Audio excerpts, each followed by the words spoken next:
AGLOW es una organización internacional de mujeres y hombres en más de 170 naciones del mundo, que presenta los principios bíblicos como soluciones a los asuntos exigentes de nuestro tiempo. Impulsemos el reino del Señor hacia adelante al elevar el conocimiento de Dios. Síganos en redes sociales como AGLOW Chile. AGLOW, cada nación alcanzada, cada corazón cambiado.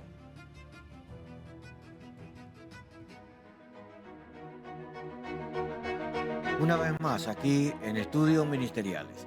Bienvenidos. Nos alegra que pueda acompañarnos esta semana. Vamos a continuar hablando sobre este tema de la vida de la iglesia. Con nosotros, el pastor Juan Pérez. El mismo, un gusto de poder compartir otra vez, otra semana más, un programa más para reflexionar juntos y usted puede responder, analizar, compartir, opinar en las redes sociales sobre este tema de la vida de la iglesia. Para nosotros es una bendición. Queremos invitarle a que retomemos ideas como el inicio de la iglesia con el derramamiento del Espíritu Santo, Hechos capítulo 2, pero que en la historia demuestra de que la gracia no fue contenida en esas personas, sino que el Señor involucró intencionalmente a todas las naciones que estaban reunidas en ese momento en la ciudad y de esta manera llevar adelante este plan salvífico a todas las naciones. El fundamento de esta eclesiología es Cristo. Sobre esta declaración hecha por Pedro, tú eres el Cristo, el Hijo del Dios viviente. Esta declaración de Pedro fue entonces el punto sobre el cual comenzó a edificarse el pensamiento del grupo nuevo. La iglesia se organizó en función de Jesucristo, en función de las diversas culturas que estaban allí en la ciudad y de lo que fueron añadiéndose cada día a partir de la predicación y la comunión de la iglesia. Y aparecen después una serie de funciones dentro del Nuevo Testamento, todas en relación con la vida interna de esta comunidad y la expresión del mensaje. Así que cuando uno lee el Nuevo Testamento y descubre que se habla de obispos, pastores, diáconos, sobreveedores, o el término que uno como los traduzca, tenemos que entender que son funciones dentro de la iglesia dadas en relación con el desarrollo de la vida comunitaria de diversas personas, diferentes personas. Y cada texto del Nuevo Testamento, cada relato del Nuevo Testamento está respondiendo a un momento especial de una determinada comunidad. Por lo tanto, esa situación está en función de aquello que están viviendo. No es extrapolable a todas las situaciones ni a todas las realidades, pero sí los principios que esta comunidad está planteando como el sostenimiento en la fe. Sí, vemos que las personas empezaron a compartir las experiencias que estaban teniendo con Jesús y algunos empezaron a hablar de cómo Jesús los había sanado, cómo habían sido alcanzados también por esta nueva fe, que en alguna forma empezó a estructurar el pensamiento en relación a Cristo. Este autor de Aguirre habla de esta idea global de cómo la iglesia empezó a releer el Antiguo Testamento. Lo empezaron a leer con la intención de descubrir a través del Antiguo Testamento las cosas que validaban los hechos de Jesús en vida. Y así se estructuraron muchas cosas. Se descubrieron algunos salmos que eran popularmente leídos, que hablaba justamente de evidencias de la persona del Cristo. También las promesas que se habían dado a través de David, como en el caso de Isaías, capítulo 61. Aspectos que eran totalmente aplicables a la persona de Cristo. Y luego van descubriendo que todos los hechos que Jesús iba haciendo tenían una justificación bíblica en el Antiguo Testamento. Esto hace de que ellos entonces no solo validan a Cristo a través de la Escritura, pero también tienen una idea distinta, tal vez podemos hablar un poquito de esto. Dentro de la literatura del Segundo Templo se estableció la Septuaginta, ¿ya? Que era un escrito griego que comenzó particularmente traduciendo la ley, ¿verdad? Esto ocurrió en Egipto, pero se difundió a través de toda la fértil media luna y luego se asentó particularmente en Galilea, porque Galilea era tierra de los gentiles, no así Jerusalén, que estaba centrado en los judíos y particularmente en la relación religiosa. Entonces los fariseos y los saduceos tenían su asentamiento en Jerusalén, pero el ministerio de Jesús se hizo mayoritariamente en Galilea, tierra de los gentiles. Y lo que se leía en ese lugar era la Septuaginta, es decir, la versión griega del Antiguo Testamento. Y esta versión griega entonces fue siendo la base literaria sobre la cual la iglesia encontró el apoyo para releer a Jesús. Leen a Jesús desde el Antiguo Testamento o leen el Antiguo Testamento desde Jesús. Y lo van explicando, lo van encontrando y van usando este texto, esta traducción, lo que provoca la molestia estructural del judaísmo clásico, que no acepta entonces que puede haber una palabra bíblica que vaya respaldando el movimiento que está surgiendo. Entonces generan un rechazo hacia esa traducción. Sí, vemos que el tratar de eliminar la Septuaginta produce una diferencia porque consideran de que no es el idioma en el cual Dios habló a Moisés, ¿ya? Y también consideran de que el hebreo, y aquí hay un problema que se lo saltaron algunos en la historia, pero en la Biblia hay 4 tipos de hebreos, ¿ya? Y no uno solo. Y entonces la pregunta es que en el tiempo de Jesús estaban resurgiendo una forma de esta conducta del hebreo, pero el libro de Nehemías dice que cuando volvieron de la cautividad babilónica, muchos de ellos no hablaban hebreo ni conocían el hebreo. Y los que trataron de reflotar esto eran los sacerdotes del lugar y por lo tanto tuvieron que tomar grandes horas de instrucción con Esdras ahí explicándole la palabra y dándole sentido.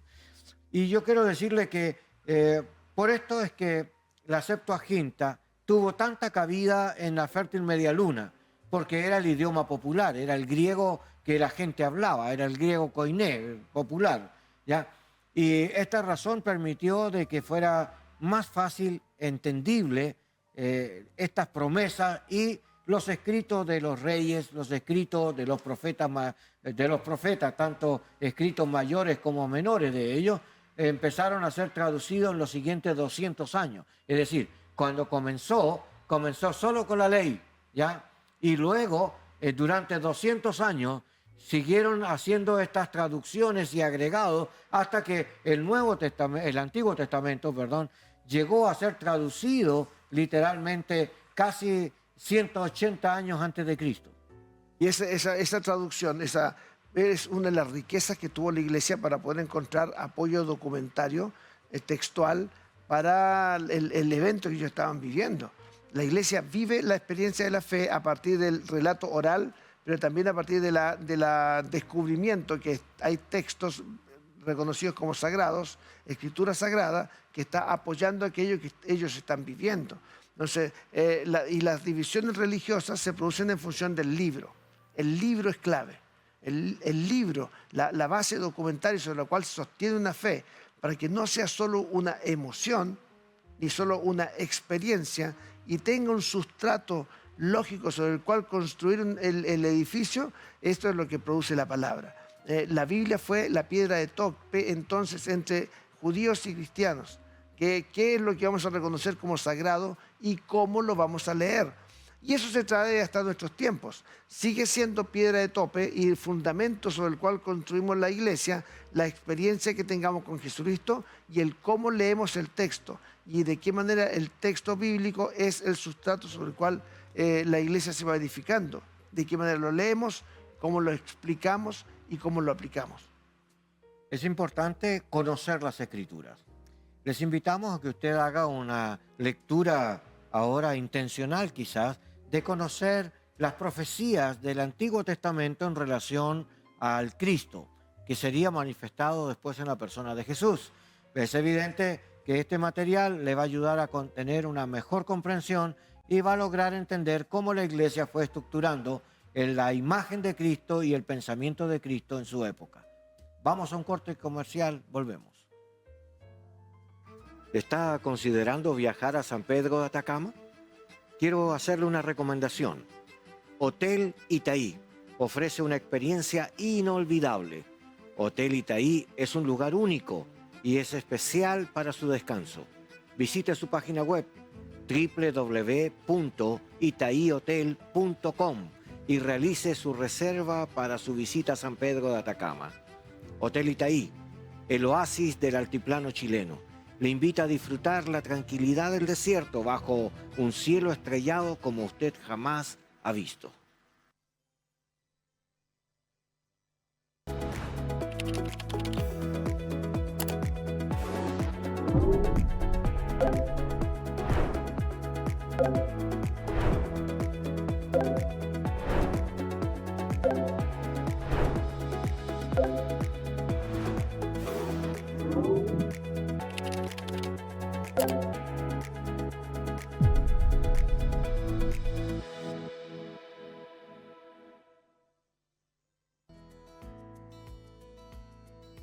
Tiempo de oración. Un programa para orar y reflexionar en la palabra de Dios. Lunes a viernes, desde las 11 de la mañana. Somos el 15.1.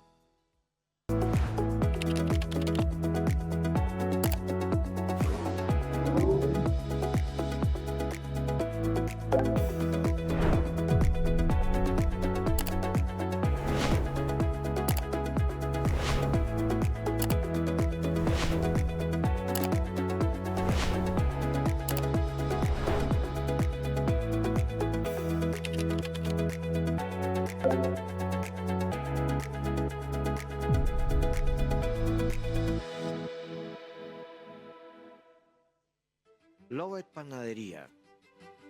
Lovet Panadería y Pastelería. Variedad en empanadas, variedad en pan, ricos dulces. Además, un excelente servicio. Síganos en sus redes sociales como Lovet Panadería y Pastelería. Ubicados en calle Ramón Cruz, 636, Local H, Villa Frey, Ñuñoa.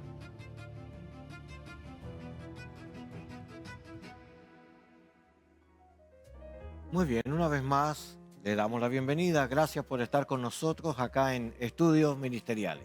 Con nosotros el pastor Juan Pérez. El mismo, aquí otra vez, vamos avanzando en este tema de la vida de la iglesia y cómo la Biblia fue el punto principal para la construcción de una manera de comprenderse a sí mismo. Y usaron lo que tenían, el Antiguo Testamento y sus traducciones griegas, porque no todos tenían una formación como para poder entender el idioma litúrgico que era el hebreo. El hebreo no era un idioma nacional, era un idioma religioso, una lengua que estaba al servicio del templo por los saduceos, al servicio de la ley por los fariseos. Unos y otros tenían dos perspectivas distintas de la relación con Dios, uno más litúrgica, el saduceo, uno más escritural, el experiencial, perdón, el fariseo. Pero la iglesia trasciende eso y genera su propia liturgia, genera su propia vida devocional, a partir de la comprensión del texto del Antiguo Testamento en relación con Jesús. Jesús explica el Antiguo Testamento. Sí, cuando menciona que la ley se cumple en estos dos mandamientos, ¿ah? Amarás al Señor tu Dios con todo tu corazón, con toda tu mente, con toda tu fuerza, con toda tu alma. Pero el segundo es semejante, ¿ya? Amarás a tu prójimo como a ti mismo, ¿ya? Yo quiero decirle, si esto resume el tema, por eso Jesús, en este caso, ¿verdad?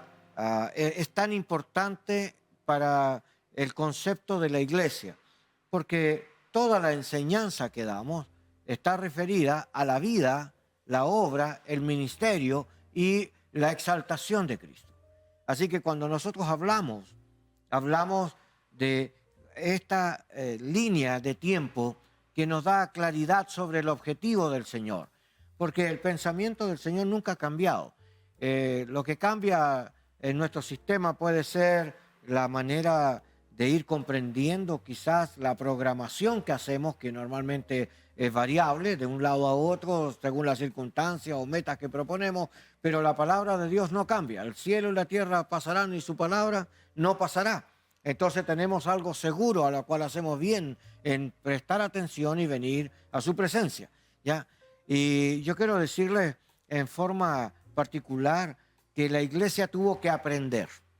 En este problema, el Nuevo Testamento va hablando de cómo se van formando estas comunidades de fe y los distintos problemas que van suscitándose por las culturas por donde se van relacionando. Y entonces ellos empiezan a encontrar cosas que tienen que aprender el pensamiento de Dios y tienen que tomar una decisión como congregación.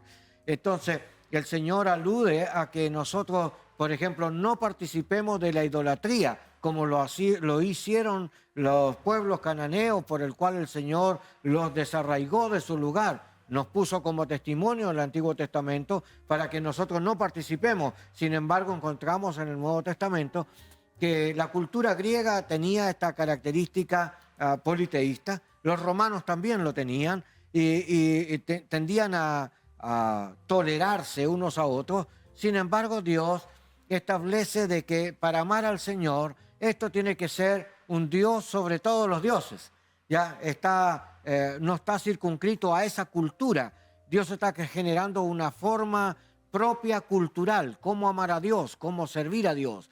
Y entonces nos volvemos a encontrar que la iglesia y la escritura del Nuevo Testamento, cada vez que se escribe, da respuesta a problemas locales que sin duda los podemos trasladar de una forma comparativa a muchas de nuestras problemáticas hoy. Esta universalización de la fe, que es la iglesia es una comunidad en la que la fe es universalmente expresada, pero en la exclusividad de Jesucristo. ¿Sí? Entonces, la iglesia es exclusiva en cuanto a Jesús, esa es la fuente. Es universal en cuanto a la proclamación del mensaje. Y ese es el equivalente del Antiguo Testamento. Cuando el Antiguo Testamento va entendiendo que solo Dios es el único Dios entre todos los otros dioses posibles, es el Dios, el único, verdadero y real.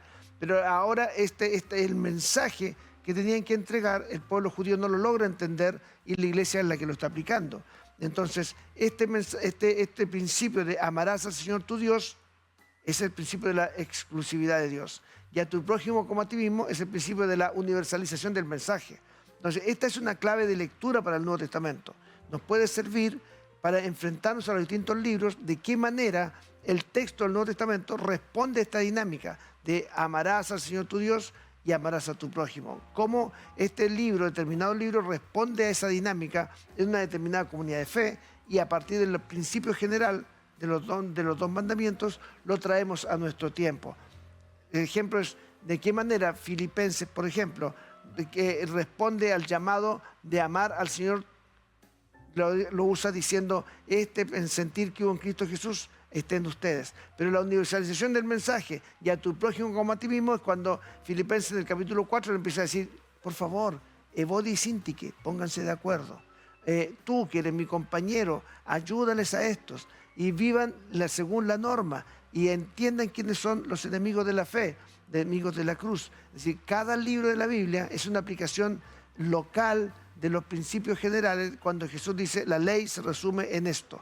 Entonces hay una continuidad teológica desde el Antiguo hasta el Nuevo y que se interpreta para la iglesia en el siglo XXI a partir de los principios aquellos ya mencionados. Esto nos debiera de llamar la atención de que cuánto valor tiene la escritura en la nueva fe, la iglesia, ¿ya? ¿Qué valor le damos a Cristo en la iglesia? Hemos ido a participar en una oportunidad a un culto en un determinado lugar, un país distinto. Y resulta de que fue un culto sin Cristo. ¿Ya? ¿Por qué? Porque estaban celebrando el aniversario nacional de la comuna esa donde estaban. Bueno, hicieron fiesta, comieron, hubo un tiempo de bailes típicos, en realidad fue bonito, ¿ya? Pero no fue un culto dedicado a Jesús, ¿ya? Y cuando uno va a la iglesia, evidentemente uno quiere escuchar la palabra del Señor. Uno quiere sentir su presencia. Uno quiere encontrar respuesta a nuestros problemas. Queremos ser ministrados del Señor. O sea, no vamos al templo solamente para tener amistad o porque me siento solo en casa y en la iglesia estoy acompañado. Ese sería un motivo errado para estar en congregación. Entonces, la comunidad tiene que ir dando respuestas sociales, pero no debemos de olvidarnos que todas las cosas fueron creadas por Él y para Él son todas las cosas, ¿ya? Entonces, cuando perdemos esa perspectiva, nuestra comunidad puede terminar siendo una actividad social y no precisamente un culto al Señor. Porque la iglesia tiene que mantener esa tensión entre amarás al Señor tu Dios y amarás a tu prójimo. Y esa no puede ser olvidada ninguna de las dos realidades. No podemos centrar la iglesia solo en las necesidades internas, ni tampoco podemos organizar la iglesia solo en las funciones de proclamación. Acá el texto bíblico nos llama a considerar realmente las dos grandes variables teológicas. Y eso nos tiene que llevar a una reflexión profunda sobre la razón de ser de la iglesia, el para qué existe la iglesia, qué es lo que el Nuevo Testamento nos muestra sobre la razón de ser de la iglesia y las funciones que la iglesia tiene. Y el servicio al prójimo es una función clave en la iglesia. Por lo tanto, la centralidad del mensaje, la exclusividad de la persona de Jesucristo y la universalidad de la proclamación de la fe tienen que estar presentes en la vida de toda congregación. Sí, pensaba que no todas las personas fueron llamadas a servir a la comunidad. Esto tiene que ver con un llamado de Dios, una invitación de Dios, ese kletos que aparece ahí. Es Dios invitándote.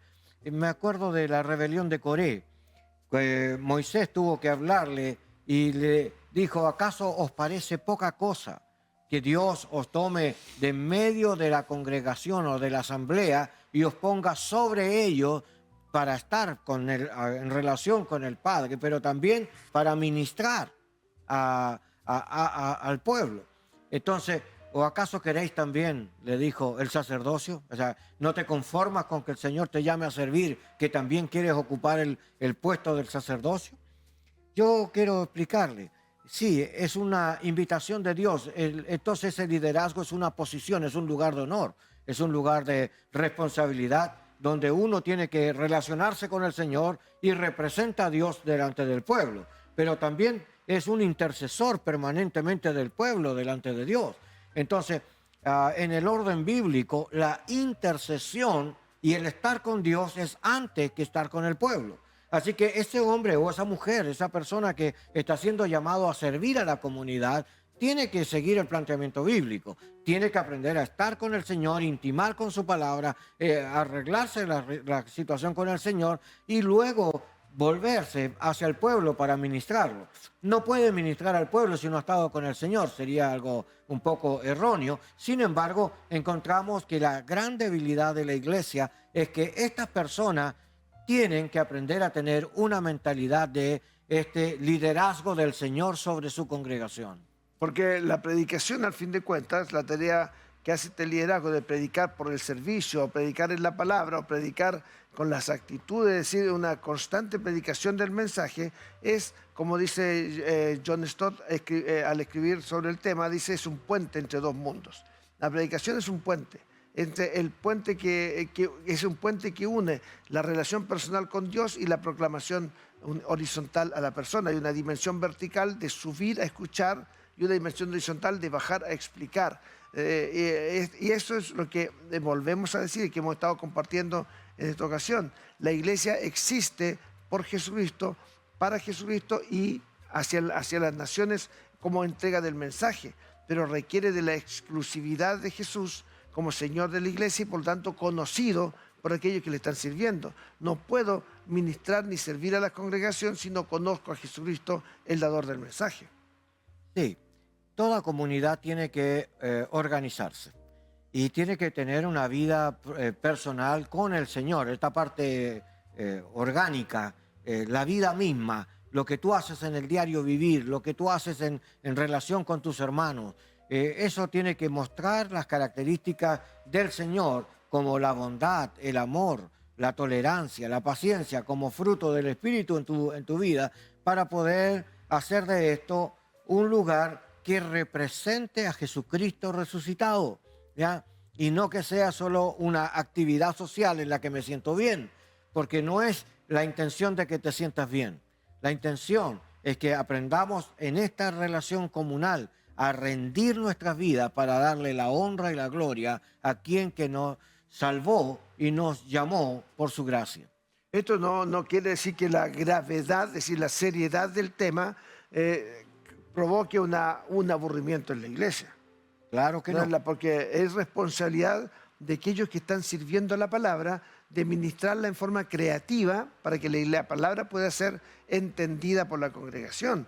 Pero esa seriedad de la liturgia, esa seriedad del culto, esa seriedad de la vida de la iglesia, para que no sea solo un grupo social, sino sea una comunidad de fe, no significa necesariamente que tenga que ser algo alejado de la realidad de la vida cotidiana, ni con un tono de voz especial, ni con una actitud definitivamente religiosa, sino espiritual en su entorno, en su comprensión. Es importante que nosotros veamos entonces que esta comunidad de fe no es perfecta, sino somos personas que estamos siendo perfeccionados por el amor de Dios en cuanto a la palabra y en cuanto a la obediencia. Y entonces esta es una actitud sana, el que la iglesia esté permanentemente viviendo y sufriendo estos cambios en nuestro entender y en nuestro hacer. Para poder agradar al Señor debemos de apartarnos y separarnos. Alguien me preguntó una vez, ¿y este proceso de santidad o santificación que usted plantea, en qué consiste? ¿Por qué vamos a plantearnos que vamos a cambiar y qué vamos a cambiar?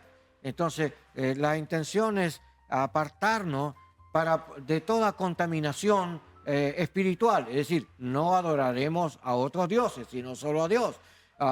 Todo lo que tenga que ver con la contaminación moral.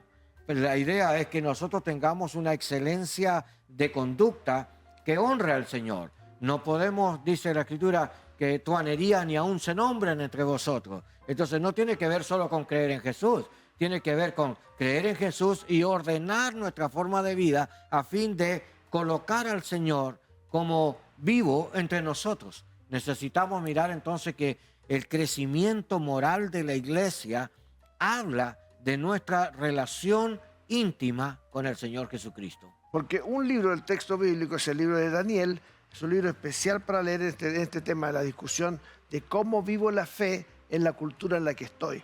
De qué manera soy iglesia en un espacio determinado en el que a lo mejor no veo algo proclive o positivo hacia las expresiones de fe. En una sociedad en la que no pareciera haber mucho valor hacia las expresiones religiosas o hacia la experiencia de fe, Daniel vive esta situación. El relato es sobre una persona que está llamada a vivir la fe en una cultura en la que no hay mucho apoyo. Y cómo es que él dialoga con la cultura y logra entender de qué es lo que tiene que tener como no negociables y qué es lo que él tiene como participación cultural. La iglesia tiene que tomar esas mismas decisiones hoy. De qué forma podemos servir al prójimo, de qué forma compartimos el evangelio, de qué forma vivimos nuestra experiencia con Jesucristo, de qué manera somos iglesia. Eso es el desafío de nuestro tiempo. La comunidad tiene una invitación, pero el liderazgo de la iglesia tiene una exigencia de parte de Dios: santidad a Jehová. Queremos invitarle a pensar que estas personas que tienen más responsabilidad que el resto del pueblo tienen que tener una conducta que honre al Señor Jesús. Si tuviéramos un líder y este líder es un gruñón, ¿ya? Enojón, peleador, es decir, de ninguna manera reflejaría la actitud correcta a la cual el Señor nos llama. Es más, la gente va a decir, para seguir a una persona así, mejor me voy a otro lado, y se va, ¿ya?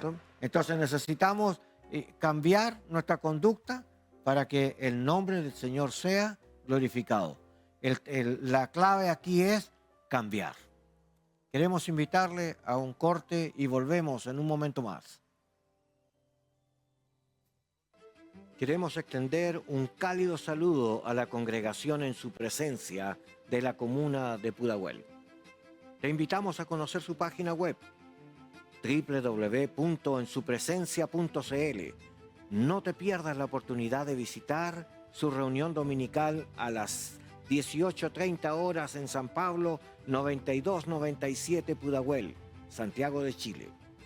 Iglesia en su presencia, 40 años alcanzando, creciendo y sirviendo.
Bienvenidos una vez más a Estudios Ministeriales.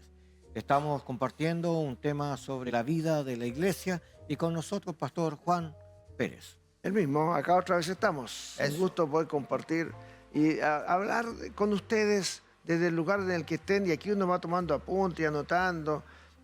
También anotar que nos acompaña el Grupo Israel, Conjunto Israel, que es el que ha cantado en estas ocasiones. Hablar de este tema de la iglesia y de cómo nos vamos organizando y cómo el Nuevo Testamento responde a las necesidades de cada comunidad de fe, de cada congregación, y en qué manera el Espíritu de Dios va guiando a la iglesia por medio de la Escritura a descubrir la expresión correcta de la vida. Estábamos antes de ir al corte hablando de los líderes y las responsabilidades que los tienen. Si la iglesia es una comunidad de fe y una invitación universal, hay dentro de esa comunidad universal ciertas distintas responsabilidades.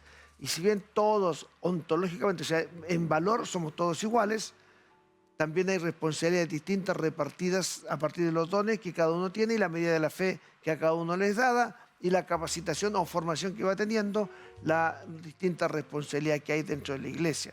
En nuestro tiempo encontramos entonces que el liderazgo tiene una función clave: conocer a Jesucristo para que Él sea conocido, para que pueda ser leído también por la comunidad, para que este proceso, que al fin de cuentas no es la santidad la que buscamos, sino el proceso de santificación por el cual Cristo es formado en nosotros.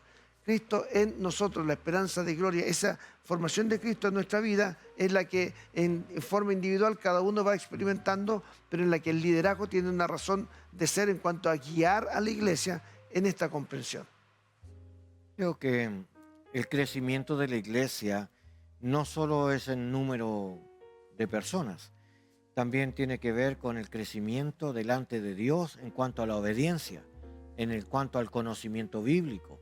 Tiene que ver también en cuanto a nosotros participamos responsablemente en nuestras tareas, si asumimos compromisos y los terminamos. También tiene que ver con la economía. Y claro, si miramos las misiones, tenemos que reproducirnos como iglesia. Entonces podemos decir, bueno, tengo tantos años de iglesia, bueno, ¿cuántas iglesias nuevas he abierto o he plantado comunidades en lugares donde no hay representación de la organización? En fin, tengo que pensar entonces no solamente localmente, sino también comunalmente. Tengo ¿Ya? que pensar en cuántos misioneros hemos enviado a los lugares donde no hay representación del pueblo de Dios. Si no es solo plantar una iglesia en el barrio del lado, es de qué manera y hasta lo último de la tierra estoy enviando a otros testigos para que puedan salir. Recuerden que el Nuevo Testamento está construido por literatura hecha en iglesias en las que, como dijimos creo que como 2 semanas atrás, ni siquiera sabemos quién comenzó la iglesia, pero alguien llegó ahí a plantar la iglesia. Y esa también es responsabilidad de la iglesia en nuestro tiempo. Podemos mejorar nuestros templos, mejorar nuestros lugares, adornarlos y hermosearlos para la gloria del Señor, y eso es correcto, pero también tengo que saber de qué manera estoy ayudando a que en otros lugares, fuera de nuestra cultura y en otros idiomas, hayan personas que puedan estar sirviendo al Señor en la plantación de la iglesia. Asumir responsabilidad en la comunidad, eso es parte del crecimiento.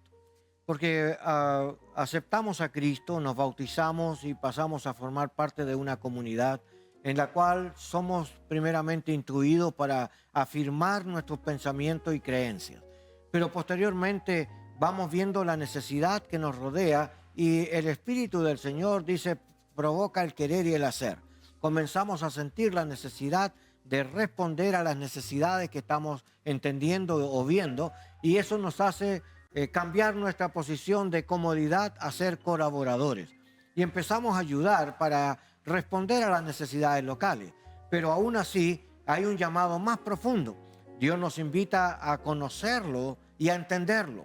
Y esta idea comienza a crecer con nosotros en nuestra tarea y empezamos a tener la necesidad y la inquietud de indagar, escudriñar, y cada vez que vamos descubriendo algo, el Señor pone más necesidad en nosotros.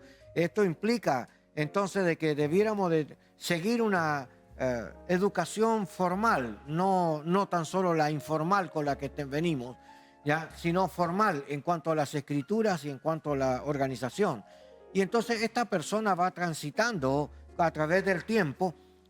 Pensemos en forma global que cuando Saulo, en el momento que perseguía a la iglesia y salió Jesús al encuentro camino a Damasco, tuvo que pasar primero 3 años en el desierto. Ahí Dios envió a Ananías a corregir a Pablo.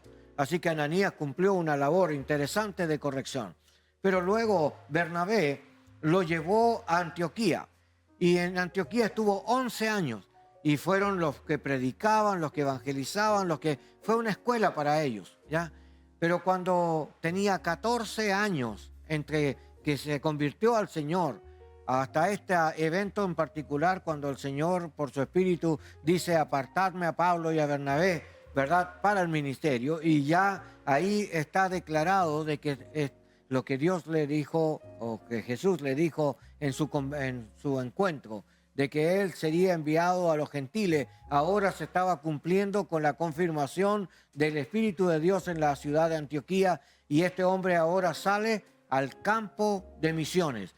Pasaron 14 años desde que él se convirtió hasta cuando él salió al evento. Yo creo que el problema de nuestra cultura es que nosotros aceptamos a Dios y ya queremos inmediatamente ocupar cargos y tener responsabilidad. Pero a veces la inmadurez en lugares de responsabilidad, en vez de construir, destruye, ¿ya? Y hay que deconstruir otra vez y volver a construir.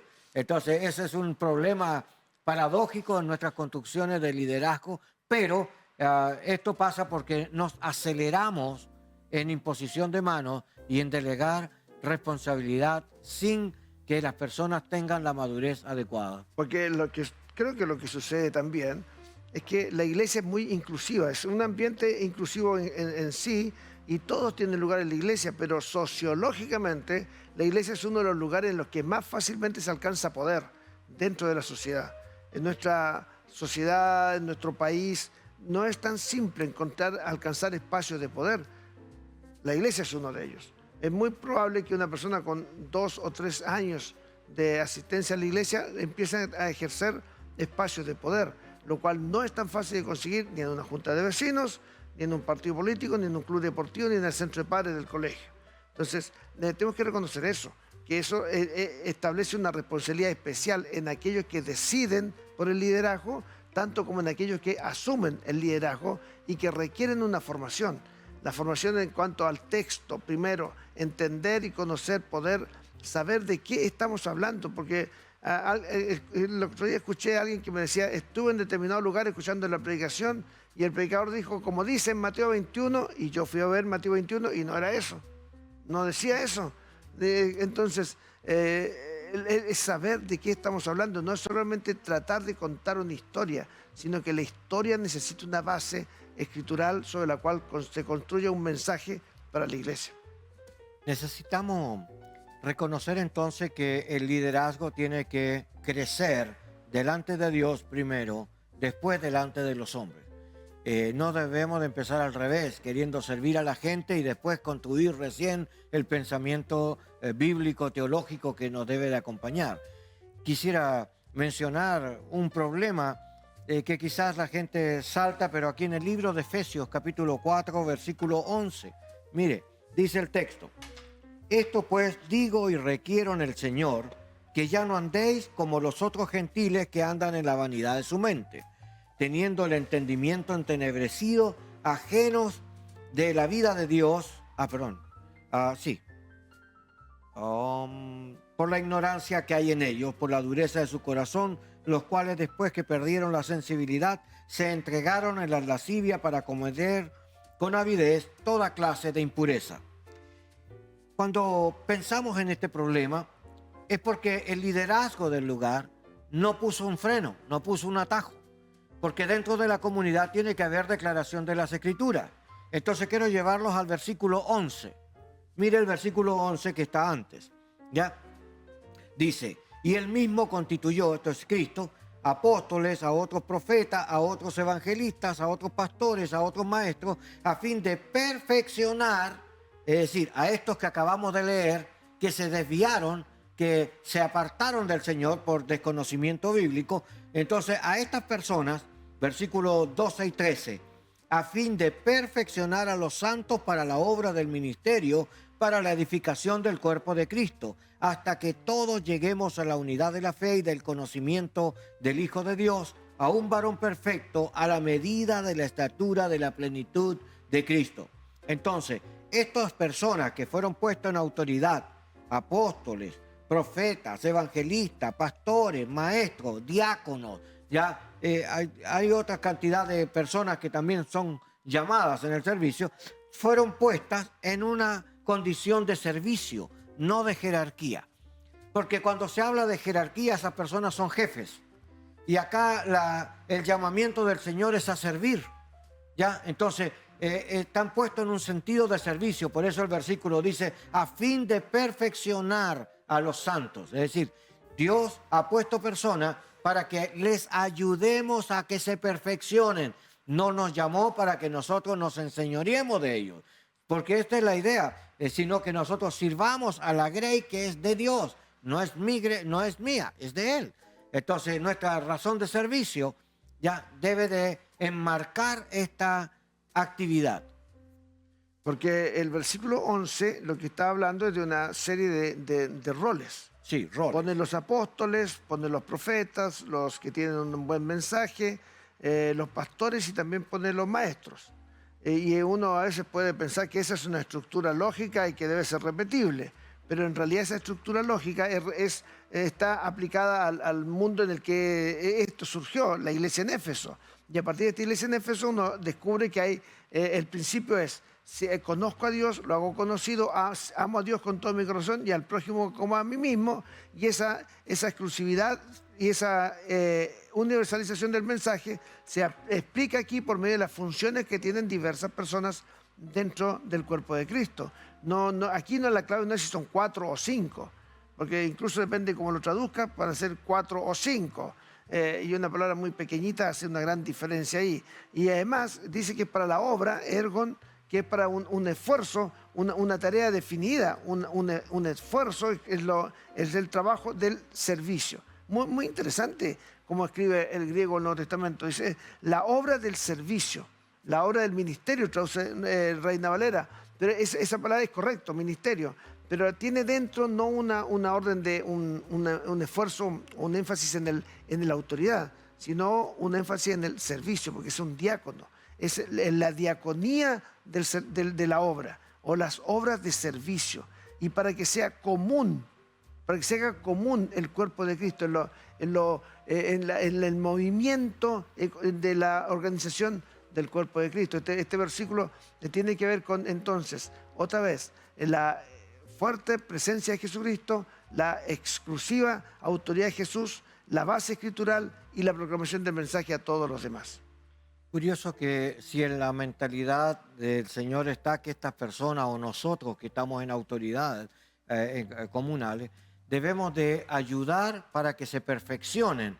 Pero esta palabra ahí es catartizo. ¿Ya? Entonces está hablando de catarsis en alguna forma, este quebranto, y curioso que no pensamos que esta es la manera de perfeccionarnos. Pero delante de Dios, el quebranto que nosotros utilizamos como catarsis, o lo interpretamos de esta manera, es una apertura de abrir el corazón y de aprender a vaciar todo delante de Dios para permitir que el Señor tome control de todo. Entonces, cuando uno está correctamente delante de Dios, cuando no hay nada mío, es de Él. ¿Ya? Entonces, esta acción de perfeccionarse es con Él. No es perfeccionarnos intelectualmente solamente en la Escritura. Está hablando de perfeccionarnos con el Señor, porque el Señor es el que tiene que ocupar el señorío sobre nosotros. Así que nuestra tarea de funcional es mucho más que predicar, ¿ya? Es mucho más que solo dar un consejo. Es acompañar y trasladar a la persona en el proceso. Es la profundización de la santidad. Esa descubrir qué tan profundo es la vida en santidad que se está siendo llamado el cristiano. Y eso implica entonces que lo que se está transmitiendo a la congregación, lo que el liderazgo está transmitiendo, no es solo, única y exclusivamente conocimientos teóricos o experiencia personal, sino una actitud y un estilo de vida comparable con la persona de Jesucristo. Lo que estamos haciendo entonces, el liderazgo, no es hablar de nuestra experiencia únicamente. Por lo tanto, mi predicación no puede ser solamente mi experiencia de vida, ni mi testimonio, ni tampoco puede ser solo el análisis técnico del pasaje, sino que la tarea del liderazgo es acompañar la vida de las personas para que las personas conozcan la vida de Jesucristo. Una buena reflexión, ¿ya? Le invitamos a que usted nos acompañe en estos procesos. Escríbanos, ya hay mucha tarea para tratar. Tenemos algunos aspectos para que usted sepa que son suyos. Ya, escríbanos. El Señor les bendiga grandemente. Nos vemos la próxima semana.